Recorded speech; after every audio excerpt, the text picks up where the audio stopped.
Hello students, आज मैं आपको एक बहुत छोटा सा टॉपिक सोडियम कार्बोनेट के बारे में बताने वाला हूं, जिसका सबसे कॉमन फॉर्म होता है डेकाहाइड्रेटेड फॉर्म। मतलब इसमें 10 मॉलिक्यूल्स ऑफ वाटर यदि आ जाएं सोडियम कार्बोनेट में, तो हम इसी को ही बच्चों क्या बोलते हैं, वॉशिंग सोडा कहते हैं। मतलब ये हो गया कि सोडियम कार्बोनेट क्या होता है स्टूडेंट्स, Na2CO3 होता है। लेकिन यदि Na2CO3 में वाटर एब्जॉर्ब हो जाए तो ये क्रिस्टलाइन सॉलिड बन जाता है। क्या स्टूडेंट्स, क्या बन जाता है ये? एक्चुअली में होता है, क्या होता है, क्रिस्टलाइन सॉलिड होता है, वाइट क्रिस्टलाइन सॉलिड होता है। इसी को ही हम क्या बोलते हैं, वॉशिंग सोडा। ये हो गया सोडियम कार्बोनेट, और सोडियम कार्बोनेट के डेकाहाइड्रेटेड फॉर्म को वॉशिंग सोडा कहते हैं। तो फॉर्मूला वाइज तो सिंपल सा हो गया। इसमें एक तो होता है carbonate ion, that is called carbonate ion.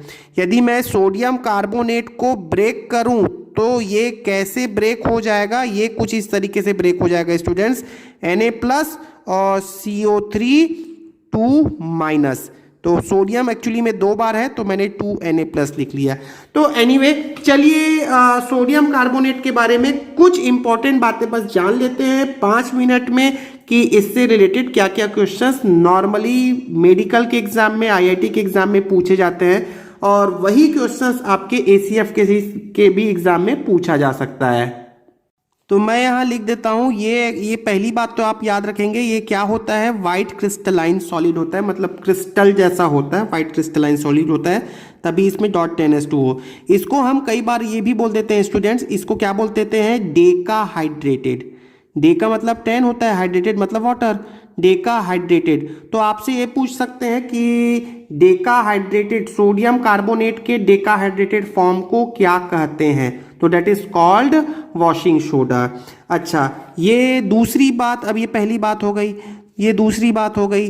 तीसरी बात सुनने वाले हैं स्टूडेंट्स कि ये वाटर सॉल्युबल होता है, कि ये पानी में क्या हो जाता है, घुल जाता है। अरे ये सिंपल बात है, वाटर सॉल्युबल क्या है, सॉल्युबल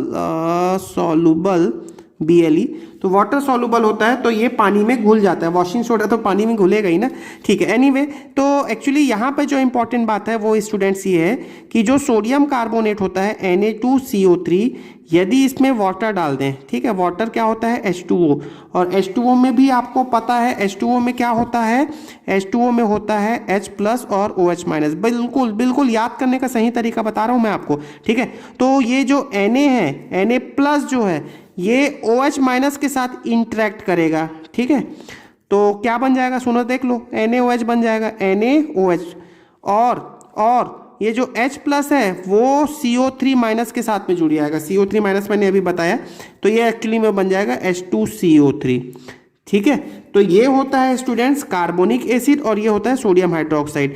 ये एक्चुअली में होता है स्ट्रॉन्ग बेस। क्या है ये, बेस तो है, ये क्षार है, ये OH है मतलब क्षार है, और ये H+ इसमें रहता है, मतलब ये क्या होता है, एसिड। और कौन सा एसिड है ये स्टूडेंट, ये होता है वीक एसिड, याद रखेंगे, वीक एसिड है, ठीक है। तो अल्टीमेटली जो फाइनल क्वेश्चन पूछा जाता है वो ये है कि सोडियम कार्बोनेट का जलीय विलयन, क्या बोला मैंने, सोडियम कार्बोनेट तो वाटर सॉल्युबल है, और इसका जलीय विलयन मतलब वाटर में सॉल्युबल जो है उसका सॉल्यूशन, जलीय सॉल्यूशन, जलीय विलयन क्या होता है, किस प्रकृति का होगा, सबसे इंपॉर्टेंट, किस प्रकृति का होगा, तो ये होता है एल्कलाइन। एल्कलाइन मतलब हिंदी में इसको बोलते हैं क्षारीय प्रकृति का होता है। क्यों क्षारीय प्रकृति का होगा, तो आपको समझ में आ ही रहा है कि ये आपको वाटर के साथ में एक स्ट्रॉन्ग बेस देता है।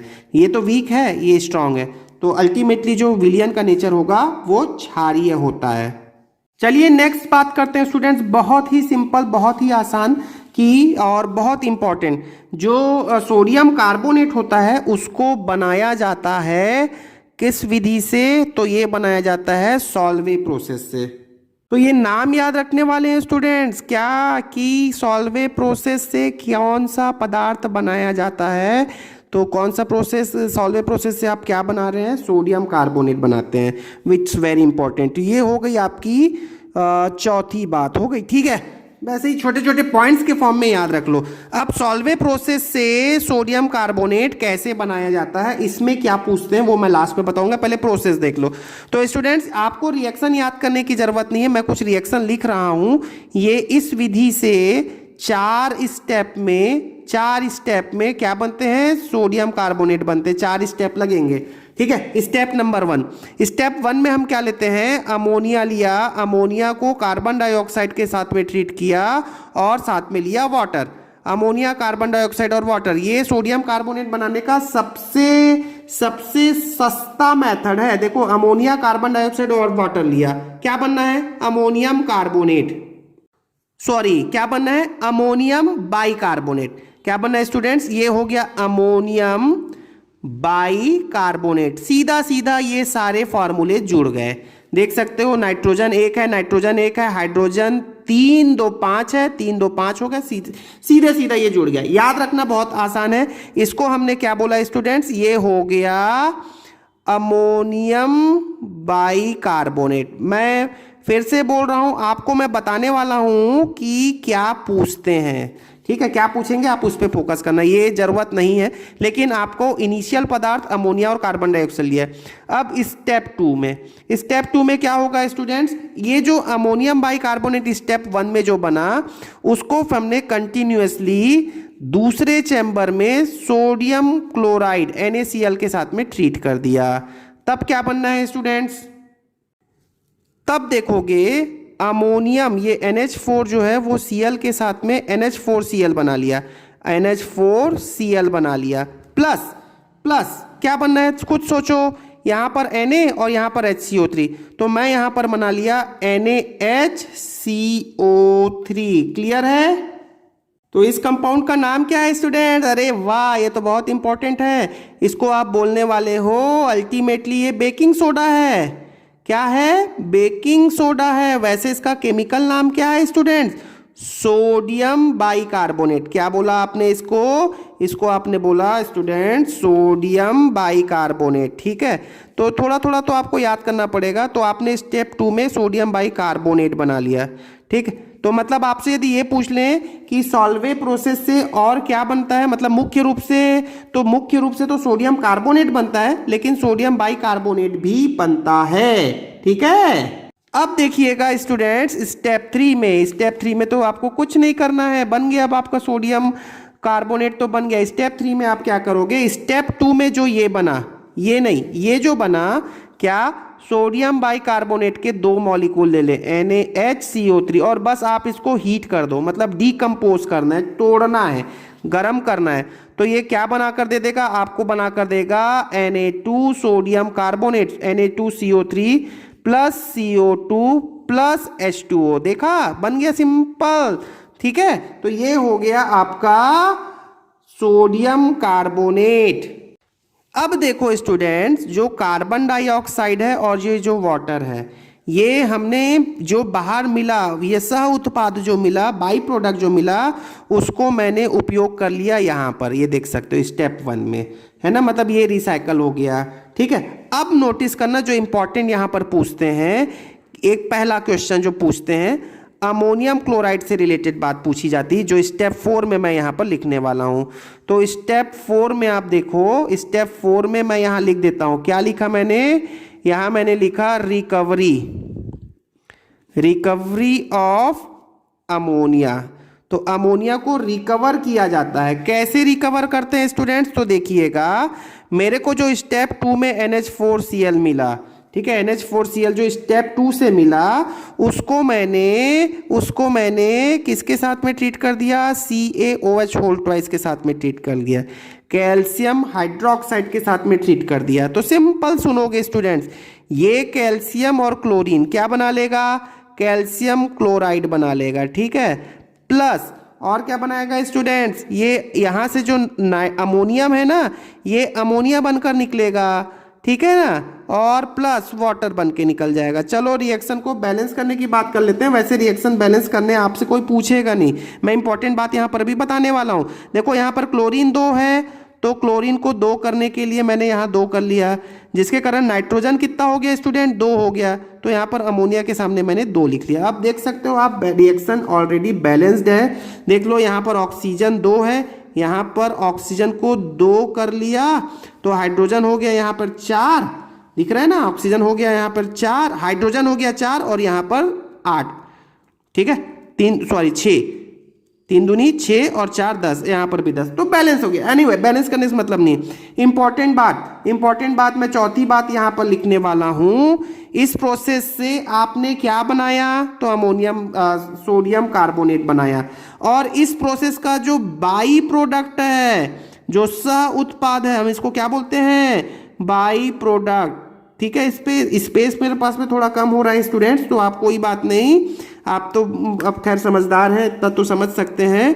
CaCl2 सॉल्वे प्रोसेस का बाई प्रोडक्ट होता है। इट्स वेरी वेरी इंपॉर्टेंट, पूछते हैं बहुत से बच्चे, इसको बाई प्रोडक्ट लगा लेते हैं, ठीक है। तो ये इसको बाई प्रोडक्ट नहीं लगाएंगे। क्या हो गया, इस प्रोसेस का जो बाई प्रोडक्ट है, ये आपको याद रखना है, इस प्रोसेस का जो बाई प्रोडक्ट होता है वो क्या होता है स्टूडेंट्स, वो होता है कैल्शियम क्लोराइड। तो हमने देखो अब अमोनिया भी यहाँ पर मिल गया। अब इस अमोनिया को कहाँ उपयोग कर लिया, यहाँ देख सकते हो फर्स्ट स्टेप में यूज कर लिया। मतलब एक बार, जस्ट एक बार आपको ये और ये यूज करना है और ये यूज करना है, ठीक है। इसलिए ये सस्ता मेथड है। फिर आपको अमोनिया बार बार रिसाइकल होता रहेगा, बार बार उसको जैसे ही यहाँ से मिला उसको वापस से यहाँ यूज कर लो, कार्बन डाइऑक्साइड यहाँ से मिला वापस से यहाँ यूज कर लो, वाटर मिला, मतलब ये बिल्कुल सस्ता मेथड है स्टूडेंट्स, इसलिए very important. Commercial point of view से औद्योगिक विधि भी होती है सोडियम कार्बोनेट बनाने के लिए। बस स्टूडेंट्स अब आप इसमें बस 1-2 बातें और सुन ले मुझसे, थोड़ा सा इंपॉर्टेंट है, बस इंपॉर्टेंट तो जो बताया वो तो पूछा ही जाता है, 1-2 बात और सुन लें। जैसे मैंने यहाँ पर 5वीं बात मैं कह रहा हूँ क्या, कि जो सोडियम कार्बोनेट होता है Na2CO3, सोडियम कार्बोनेट जो होता है, यहाँ देख लें, सोडियम कार्बोनेट जो होता है ये सिलिका के साथ भी रिएक्शन कर लेता है, SiO2, ठीक है। सिलिका मतलब यही जो सिलिका मतलब रेत, आप रेत मान लो ना, कोई प्रॉब्लम नहीं है, रेत का ही फॉर्मूला है वो, ठीक है। ये क्या बना लेता है स्टूडेंट्स, ये बना लेता है सोडियम सिलिकेट। क्या होता है सोडियम सिलिकेट, Na2SiO3, याद रखोगे फॉर्मूला, Na2SiO3, और कार्बन डाइऑक्साइड निकल जाएगा। एक्चुअली में अब यहां पर सुनना, जो पूछ लिया जाता है एग्जाम में, सोडियम सिलिकेट एक्चुअली में होता है, इसको हम कहते हैं वाटर ग्लास। कभी आपसे पूछ ले निम्न में से वाटर ग्लास किसे कहते हैं, ये आता है एग्जाम में बहुत, वाटर ग्लास। तो वाटर ग्लास क्या होता है, GLASS, गैस लिख दिया मैं, GLASS, वाटर ग्लास बोलते हैं, ठीक है, क्योंकि ये पानी में घुल जाता है, या इसको हम सॉल्युबल ग्लास भी कहते हैं। क्या कहते हैं स्टूडेंट, सॉल्युबल ग्लास, ठीक है। मतलब ये ऐसा एक कांच जैसा बोल सकते हो जो ट्रांसपेरेंट होता है और पानी में घुल जाता है, ठीक है। तो ये भी पूछ लिया जाता है, आप केवल ये याद रखो, सोडियम सिलिकेट वाटर ग्लास कहलाता है। अगला बात सुनना स्टूडेंट्स, अगला बात मैं आपको 6वीं बात कहता हूं, जो कि बहुत ही सिंपल है यूज के लिए। सोडियम कार्बोनेट का यूज तो लॉन्ड्रीज में तो यूज करते ही करते हैं, मतलब कपड़ा धोने के लिए तो यूज करते ही करते हैं। इंपॉर्टेंट मैं आपको बताऊं, सोडियम कार्बोनेट का यूज वाटर सॉफ्टनिंग में भी होता है, ठीक है। सॉफ्टनिंग ऑफ वाटर, वाटर को सॉफ्ट करने में भी, अब हार्ड वाटर और सॉफ्ट वाटर पता होगा, कठोर जल और मृदु जल। तो यदि कहीं पर हार्ड वाटर है तो उस हार्ड वाटर को सॉफ्ट बंद करने के लिए किसका उपयोग किया जाता है, किसका उपयोग किया जाता है, सोडियम कार्बोनेट का उपयोग किया जाता है। अब लास्ट एक बात बोल देता हूं स्टूडेंट्स, सोडियम कार्बोनेट और potassium carbonate used as a fusion mixture. क्या बोला, सोडियम कार्बोनेट और पोटेशियम कार्बोनेट, इसके मिश्रण को यूज किया जाता है, used as a fusion mixture, ठीक है। तो आपके लिए बहुत सिंपल ऐसा है कि नोट्स बनाओगे तभी आपको ये ध्यान में रहेगा, used as a fusion mixture. और ये एक्चुअली में फ्यूजन मिक्सचर मतलब लैब वगैरह में यूज किया जाता है, केमिस्ट्री के लैब में यूज करते हैं कुछ क्वांटिटेटिव या क्वालिटेटिव एनालिसिस के लिए। ठीक है, तो आप इसके मिक्सचर को याद रखो बस। को ये पूछ लिया जाता है निम्न में से कौन सा मिश्रण फ्यूजन मिक्सचर कहलाता है, या लैब में क्वांटिटेटिव एनालिसिस के लिए किसे उपयोग किया जाता है। तो आई होप आपको सोडियम कार्बोनेट के बारे में इनफ इंफॉर्मेशन मिल गया होगा। एसीएफ के लिए इतना इंफॉर्मेशन आपके लिए सफिशिएंट है। Thank you very much.